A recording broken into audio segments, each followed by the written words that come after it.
And he said, "Oh, hey, I'm glad I ran into you. I meant to ask you, do you want to be certified in the use of enhanced interrogation techniques?" And I had never heard that term before. This was May of 2002. I said, "Enhanced interrogation techniques, what's that mean?" And he goes, "We're going to start getting rough with these guys." Like that. And I said, "What's that mean?" So he describes these 10 techniques.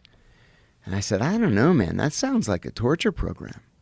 And he said, "It's not a torture program.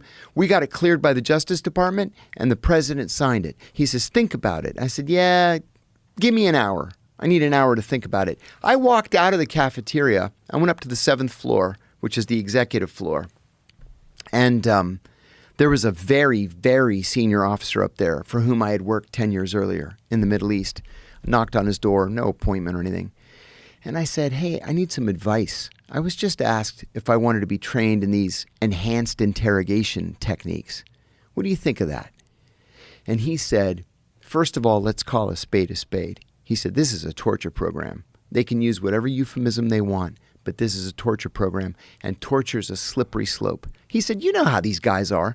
Somebody's going to be a cowboy. They're going to go overboard, and they're going to kill a prisoner. And when that happens, there's going to be a congressional investigation. Then there's going to be a Justice Department investigation, and somebody's going to go to prison. Do you want to go to prison?